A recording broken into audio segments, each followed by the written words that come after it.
Y en el comienzo vamos a hablar de economía, como todos los sábados, en este caso con mi amigo Julio Moreno. Julio, ¿qué tal? ¿Cómo estás? Muy buenas noches, muchas gracias por estar. No, es un placer contigo estar, así que no hay ningún problema y contento, por supuesto, de compartir tu programa. Así que bien. Para mí es un verdadero placer y es medio un despropósito hablar de economía después de la manifestación de todos estos días. Ya no hablamos de una novena, hablamos de todo un mes del milagro, ¿verdad? Mira, Jorge, vos sabés que nosotros, los argentinos y los salteños, necesitamos hechos que nos unan. ¿Qué significa? Un hecho superador que trate de unirnos a todos nosotros. Normalmente yo siempre pongo de ejemplo un partido de la selección argentina. Ahí ya están los hinchas de Boca, de River, de San Lorenzo, están todos jugando, viendo cómo juega la selección argentina. Eso para mí es un modelo superador y un modelo que nos une a todos los argentinos. En este caso, la Fiesta del Milagro, también entiendo que es un modelo superador para todos los salteños, porque realmente la gran manifestación de fe que hemos visto no tiene parangón, no sé si habrá en Argentina una manifestación tan grande. Y después, Jorge, la gente que viene de varios lados de la provincia, vienen caminando, vienen en bicicleta, vienen en todo lo que puedan. Entonces, todo eso es un hecho superador. O sea, supongamos que esa gente los une la fe, que esa gente quiere venir porque no vienen a buscar otra cosa, que a la iglesia no les reparten plata, a lo sumo le darán una botella de agua, le limpiarán o le darán un par de plantillas, le limpiarán los pies si es que están lastimados, pero no más de eso. Entonces, eso es lo que nos tiene que unir a los argentinos. Este tipo de manifestaciones, este tipo de hechos, manifestaciones de fe. Así que, contento, porque en Argentina, con la famosa grieta, que ya lo hablamos más de una vez, esto nos tiene que servir para unirnos. Así que, buscar esos mínimos comunes denominadores que hacen que en esas procesiones, gente que procesa, lo hace desde la política, hay peronistas, hay radicales, hay renovadores, hay gente de la izquierda, todos detrás de algo que nos une. Y es cierto, hay que tratar de buscar esos elementos de unión y no los elementos de desunión, donde generalmente los medios de comunicación y los políticos tratan de minar para que seamos más fáciles de Fíjate dominar, vos, Jorge, ¿no? empezamos ahora la campaña ya para el 22 de octubre, y bueno, propuesta no estoy escuchando. Acá lo que me están diciendo de que si a tal persona lo encontraron, a Maldonado de acá, al otro tampoco sirve. O sea, se politizaron muchísimos temas, que Cristina se baja, no se baja, que sigue. Paremos un poco, empecemos a pensar en propuestas que les hace bien al país. Yo quiero preguntarle a nuestros futuros legisladores qué piensan de esta famosa reforma previsional, qué piensan de esta famosa reforma laboral, qué piensan de esta famosa reforma impositiva. Claro, ¿cómo van a levantar la mano? ¿Qué van a decir? Que me digan, señores, yo voy a defender los intereses de la provincia, el fondo del conurbano, que me den una postura, porque acá nos pueden decir una cosa, pero cuando vayan allá, probablemente por X causas, cambien la opinión, porque es un viaje de 2 horas.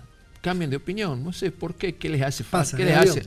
El avión debe ser a la altura, no los deja pensar a los legisladores. La anoxia hace que uno pueda llegar a pensar, se enrarezca el pensamiento. Entonces, esas cosas nos hacen mucho mal como legisladores. O por lo menos, fija, no levantes la mano por disciplina partidaria.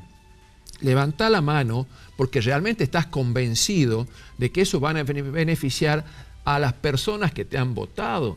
Ahí es donde está la diferencia que nosotros tenemos que tener. Vos sabés, Julio, que es real lo que decís y me encanta que alguien lo diga, lo ponga blanco sobre negro esto, porque de repente uno dice, ¿por qué nosotros pagamos? El gas es mío. ¿Por qué viaja 2.000 kilómetros y allá es más barato que acá? No hay explicación. Sí, hay explicación. Es ley. Bien, perfecto. Salteños votaron por esa ley. ¿Cómo puede ser eso? También hablemos de la luz. La luz acá, el combustible, acá nosotros pagamos un 10% más caro que en el resto, que en Buenos Aires o Capital Federal. Entonces te das cuenta de que esto es un mero participación que nos llevan políticamente, y los precios no se fijan por los costos, sino se fijan por las ventajas políticas que pueden tener los ciudadanos que más votan. Y te doy un ejemplo, el Plan Belgrano. El Plan Belgrano Lamentablemente se anunció... Pintaba muy lindo. ¿Eh? Pintaba muy lindo. No, me parece bárbaro que hayan anunciado que el ferrocarril General Belgrano lo reactiven, porque eso nos va a bajar muchísimo los costos, porque nosotros no somos competitivos ni siquiera con Buenos Aires. Esa es la realidad que nosotros tenemos, Jorge. No somos competitivos. Entonces, ¿qué pasó con el Plan Belgrano o las obras que se hicieron en el Plan Belgrano? La mayoría fueron a Buenos Aires, Capital Federal, Córdoba, Santa Fe y un poco Mendoza. Y a nosotros nos dieron un 5%. Así que, te digo, ya estamos acostumbrados a ser ciudadanos de segunda, pero si nosotros, desde nuestra clase política, y eso es una de las cosas que a mí me llevan a participar en política, y aproveché también la oportunidad que me dio Alfredo Olmedo de participar como candidato a diputado provincial. Señores, los cambios se hacen a través de la política, no se hacen dando conferencias, saliendo por televisión, escribiendo, no se hacen a través de la política y a través de leyes. Entonces, creo que es importante que gente que esté convencida que hace bien al país y hace bien a las regiones, dejemos de dar vuelta. Salta tiene casi un 40% de gente pobre.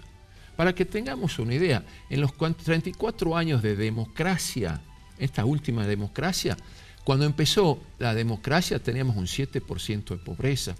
Hoy estamos, la pobreza media del país, estamos en un 30%. Salta y todo el NOA, las provincias del NOA, están casi en un 40%. ¿Qué nos pasó a Argentina? ¿Dónde estamos? Claro. Esa es la pregunta que nos hacemos. Entonces, si no tenemos legisladores que nos defiendan, realmente te digo, es regar agua en el desierto, porque no vamos a hacer absolutamente nada. Eso, porque, a ver, hay veces que yo tengo la sensación que el hombre común, el hombre de la calle, que conoce al vecino, que lo conocía cuando era uno más, y ahora ve que ha cambiado sus hábitos, que de repente ya tiene otro auto, que veranea en otro país, que su hijo estudia en otro lado y con departamento propio y con auto propio, y que su mujer tiene auto también, y que cambia su manera de vestir y todo. Vos decís, ¿cuánto gana un diputado? 3,5 millones, 4 millones. Cuando se dan cuenta de que ganan más o menos, es un buen sueldo, pero no es el sueldo. Es un buen sueldo. Es un buen sueldo que le permite estar tranquilo. Claro, pero no te permite darte todo eso justo. Decís, pucha, ¿alguien puede llegar a visualizar algo de colocar una lupa y decir, bueno, este tipo vivía de una manera, ahora vive de otra? Al menos lo castigo con el voto, lo conozco, lo conocía. Bueno, te doy un ejemplo, no quiero dar nombres, pero en algún momento yo a un diputado de acá de Salta le dije, bueno, ¿cuál es tu empresa? ¿De qué vivís? O sea, ¿cómo haces para tener tu nivel de vida, tu nivel de vida? Me dice, mi empresa es esto, la administración pública. Bueno, se me cayeron las medias, porque yo estoy remando todos los meses para pagar la luz, todos los meses para pagar los impuestos, y este señor me sale a decir que su empresa es la administración pública. Realmente me cayó muy mal, porque no estoy acostumbrado a que la gente me diga mi empresa es la administración pública. Entonces empecemos a hablar de alternancia, empecemos a hablar del voto castigo, empecemos a hablar de que la gente ya no quiere más de lo mismo. O sea, ese es el problema y ese es el tema que nosotros tenemos que llegar. Yo no vengo de la política, no vivo de la política, no voy a cambiar mis hábitos, pero sí creo que voy a contribuir y mucho al crecimiento de la provincia porque somos productivistas. Yo soy netamente productivista, vengo de la industria, vengo de la docencia. O sea que creo que con la mezcla esta de la docencia más la producción, teniendo una herramienta que se llama legislación, o legislar, creo que podemos hacer cosas interesantes. Vos sabés que es interesante esto y te doy pie como para que tomes agua porque estás con la garganta. Claro, no estabas bien y sin embargo aceptaste venir. Yo te agradezco muchísimo eso, querido amigo. Un placer. Vos sabés que, claro, hablar de la pequeña y mediana empresa, hablar del fomento de la pequeña y mediana empresa, sin que cambien normas, reglas, va a ser muy difícil. Más de una vez lo hablamos, hay bancos en distintas partes del mundo, te diría casi todo el mundo, salvo en algunos lugares de América Latina, donde el banco, vos vas con un proyecto y el banco pasa a ser como tu socio. Y él te dice, bueno, mira, pongamos esto, claro, vamos a ver lo otro, vamos acá. Él juega a que te vaya bien. El banco acá es una máquina de impedir, te cobra unas tasas que son increíblemente altas y que hace que después vos querés producir esta copa y montar toda una fábrica que implica comprar un elemento, el elemento para poder fabricarlas, que implica comprársela a otro argentino. No, sin ir más lejos, el agua la tenés que hacer en botellas. La botella se hace de plástico reciclado. Acá claro. tenemos y tiramos el plástico reciclado, por darte un ejemplo. Entonces todo se aprovecha.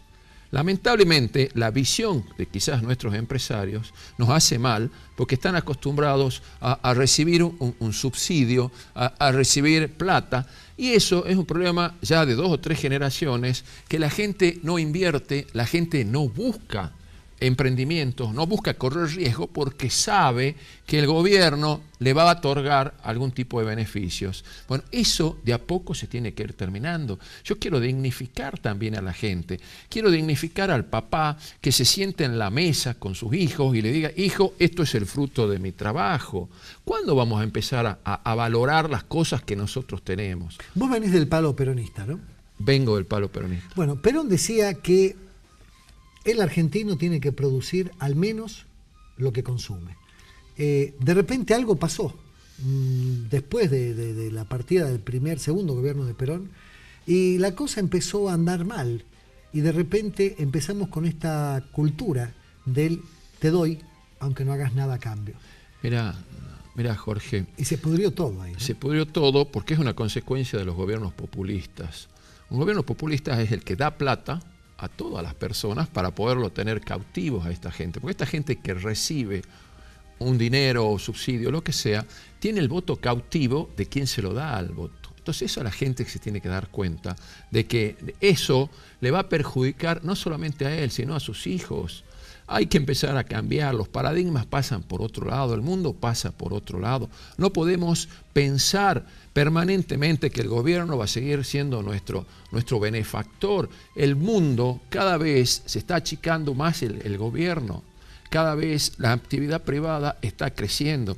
El mundo tiene que crear, o está creando, un Estado muy fuerte, sólido, eficiente, eficaz, pero también darle la oportunidad a la actividad privada. Vos sabés que de repente me encanta esto porque conozco tanta gente, pero tantísima gente, como diría un mexicano, que de repente se va a otro país. Acá no puede, acá vive de planes. El Estado es culpable porque tampoco genera fuentes de trabajo, ¿no? Esto es real. No genera fuentes de trabajo, entonces le es cómodo entregar planes, que es un voto barato, ¿sí? Es un voto barato. Cautivo. Sí. Claro, yo lo tengo, o sea, fabrico pobres, los mantengo pobres, dependen de mí. ¿Qué me cuesta? Y me cuesta un par de colchones, me cuesta un par de chapas, me cuesta una bolsa de alimento por mes y lo tengo para voto y me mantiene a mí. Bien, pero a ver, yo voy a este ejemplo. La persona se va a vivir a otro lugar, a vivir hacinado a otro lugar, al peor lugar de Estados Unidos, al peor lugar de México, al peor lugar de Colombia, donde no le van a dar un mango. O sea, producís, comés. No producís, no comés. Lo ves en 5 años. 5 años. Mirá, Jorge, tiene casa, tiene auto. ¿Pero por qué? Porque la cultura del trabajo cambió, no? Cambió el paradigma. Y te voy a dar es un el ejemplo. mismo tipo que acá no puede vivir si no es por un plan social. De repente dice, no quiero vivir más de un plan social. No, quiero dignificarme. No quiero ser más pobre, porque así va a ser pobre hoy, toda la vida. Pobre dentro de 5 años, y los hijos también. Pobre dentro de 15 años, el hijo va a ser pobre, el nieto va a ser pobre. Bueno, alguien tiene que correr. Te cuento esto. En el último congreso que hicimos en la Universidad Católica, Congreso de Economías Regionales, vino un economista y antropólogo de Jujuy. Este señor es un gran analista, no solamente desde la economía, sino desde la antropología. Y él habla de las migraciones bolivianas. Él dice que los bolivianos vienen a Argentina con la cultura del trabajo. Los bolivianos están acostumbrados a trabajar, a correr riesgo, porque en principio trabajan en negro. ¿Para qué? Para poder armarse de un capital y después cuando crezcan van a empezar a tener. Todas esas cosas nosotros quizás nos confiamos de decir, bueno, viene el boliviano, lo vamos a hacer trabajar. Pero el boliviano va a comprar todo lo que pueda y se va a quedar con todo. ¿Pero por qué? Porque tiene la cultura del trabajo. Entonces, si vamos a hablar de la economía formal y de la economía informal, el motor de la economía informal, especialmente en Jujuy, que tiene grandes migraciones, nosotros también tenemos. Nosotros en Salta tenemos casi 100.000 bolivianos. Y vos los ves a los bolivianos y trabajan, no vienen a pedir subsidios, son tipos que vienen a trabajar. Entonces, cuando vos ves esa gente que viene a trabajar porque en su lugar de origen necesita y sabe que acá sí se puede, te das cuenta de que sí se puede. Ahora, ¿por qué decís o por qué digo yo que este boliviano crece? Bueno, porque es muy fácil. Él trabaja y trabaja mucho. No sé si trabaja 8 horas, trabaja más de 8 horas por día. Y está acostumbrado a correr riesgos. Las primeras etapas de un boliviano es trabajar de mantero, es trabajar en una economía informal, hasta que se hacen de un capital. Eso nos está faltando. Entonces, nuestra población de alguna manera se ha achanchado. Entonces, esta gente en cualquier momento van a ocupar cargos públicos, en cualquier momento quizás sus hijos sean directivos de alguna empresa grande, quizás ocupen cargos políticos, pero van a venir con otra cultura. Entonces, si nosotros seguimos con el planteo de darles subsidios, de darles dádiva, realmente te digo, nos está haciendo mucho mal a nuestra población. No cortás, o sea, es el tatarabuelo pobre, el abuelo pobre, el padre pobre, ya tenemos hijo pobre, tres nieto generaciones, pobre. Jorge, es tremendo esto, o sea, la historia tiene que pasar por otro, cambiar el paradigma de la idea de trabajar. Hay muchos libros que hablan del populismo, especialmente en Argentina, y te das cuenta de cómo se manejó el populismo en Argentina. Entonces, eso nos ha hecho mucho mal. Es un gran negocio electoral. Por supuesto, porque lo tenés al voto cautivo. Porque ese hombre te va a votar a vos, que vos sos el que le regalás el bolsón, que vos sos el que le regalás el plan social. ¿Por qué si es tan claro la gente no se da cuenta de eso? Porque, ojo, que no me estás hablando de personas sin cultura, que no saben leer ni escribir. Saben leer, saben escribir, y hoy se ponen en un papel, en muchos casos, de esto me conviene, esto me conviene. Bueno, pero ¿cuánto más le puede durar? Es como cuando de golpe vos pedís plata prestada. Yo pido plata prestada a un banco. El banco me va a dar 10, 20, 50, 100, hasta que un día me va a venir el gerente y me va a decir, basta, señor, no le puedo dar más. ¿Por qué? Porque estoy viendo sus números y usted, si yo le presto 100 pesos, usted debe pagarme 10 pesos más un interés de un 20%, tiene que pagar 12 pesos y sus ingresos no le dan para pagarme 12 pesos. Entonces este señor al otro día te corta, te refinancia la deuda para que no perdás y al otro día vos quedás en la calle. Bueno, algo así tendría que pasar o algo así tenemos que estar preparados, pero pensemos que esto no va a durar toda la vida. Es duro decirlo y no cualquiera te lo dice, Jorge, pero esa es una realidad. Entonces, ¿qué ejemplo le estamos dando a nuestros hijos? Estamos esperando el día 1º, 2º, 3º de cada mes para cobrar el subsidio, para cobrar lo que nos da el gobierno. Ahora, hay casos, y yo los entiendo, la asignación universal por hijo realmente es una de las cosas que mejor han venido al país. Sí, sí. Pero veamos de ir, totalmente necesario, pero veamos también de ir revirtiendo la sociedad con los otros planes sociales. Este gobierno ha aumentado los planes sociales. Sí, es increíble. No los ha bajado, ha aumentado los planes sociales. ¿Te acuerdas que la gente decía, llega Macri y voltea todo? Mentira. No, subió mayor cantidad, claro. Bueno, pero el costo para político. Evitar conflicto social, o sea, es... Bueno, entonces ahora hay que ver, después de octubre, a ver qué pasa, quién gana, quién pierde, y se aplica algunas medidas que puedan beneficiar a determinados sectores u otras medidas que no puedan beneficiar a determinados sectores. Pero te digo, esto hay que hacerlo. No solamente Macri, Scioli también lo tiene que haber hecho. O sea, no es un problema de un gobierno de derecha, de izquierda o de donde, como sea. Es un problema de país. Cualquiera que hubiera sido el ganador tendría o tiene que haber hecho los ajustes. Y eso es lo que hay que tener claro, Jorge. El ajuste hay que hacerlo.